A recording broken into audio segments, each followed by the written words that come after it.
What's up, guys? How-to-truck-driver-101.com. Basically, it's Big Ken, and I'm going to answer a quick question here. Figured I'd shoot some semis for you, give you a nice change. So, basically, what I'm going to talk about today is someone sent me an email talking about they got into a situation where they had a couple accidents. One thing about accidents is if you won't keep any records on those accidents, because you need to keep records on accidents because most companies don't investigate them.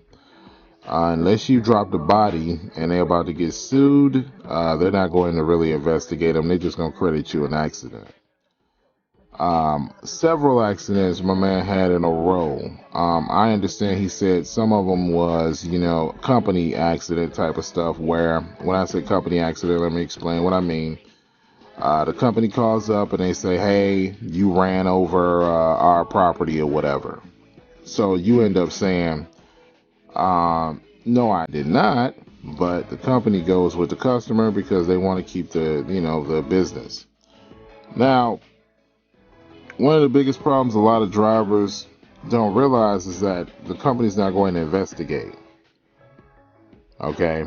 Now, you need to keep your own records. So, if they say that and you're within driving distance, go back there and find out what the hell they're talking about.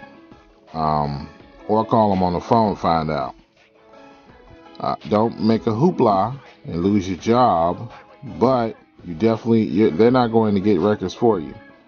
And it's like if they say you ran over grass or something and you can get a picture of that grass, go take a picture of it. A lot of times it'll be several trucks, and you just decide truck number 47 is responsible all of a sudden. So that happens. Now, in the other situation where he says he has a fender bender, bro, the problem with the whole idea that you had a fender bender is you drive a semi-truck. Ain't no such thing as a fender bender in a semi-truck.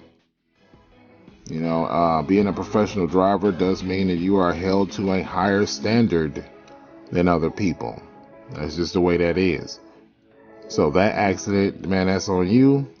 Put up a DAC explanation of it. You can go to dacfix.com and then just Google DAC reports. And there's a ton of different companies out there. Just look for somebody who's actually used the company on a review or something, and I would go with that company. You can also go get your MVR at your DMV and check out and see if it's on there. You can always put up an explanation. Again, if I was you, I wouldn't just do it by myself. I would actually go get me a lawyer to do it, because you're trying to keep your record as clean as possible and get a good legal defense in the same situation, because you'd be surprised somebody might come back months later and try to say, hey, I end up having a back problem, and that driver hit me, and the company said they fired him, and I don't know, I'm gonna have to sue him.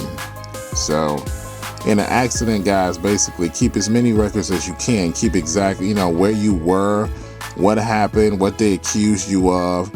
And if you have a real accident, like where you hit somebody, you need to get as many evidence as you can, as much evidence as you can. But also, you got to realize that accident is serious, because you just had an accident and it's going on your license, and you can put up an explanation of it. But don't think that, oh, it's just a fender bender, man. Being a semi driver, there are no fender benders, guys. There are no fender benders. Okay. It's a serious accident, and the way the companies look at it is, if you had that accident, you might have some you didn't report. I'm just saying, I'm being real with you. So what I would do, the best defense I could really say, if that happened to me, is I'm going to get as many records as I can. I'm going to try to show that it wasn't a serious accident, and I'm definitely going to try to, on my DAC report, to put explanation of the accident and everything. You're just going to have to answer a lot of questions. You may have to go work for a few janky companies out there.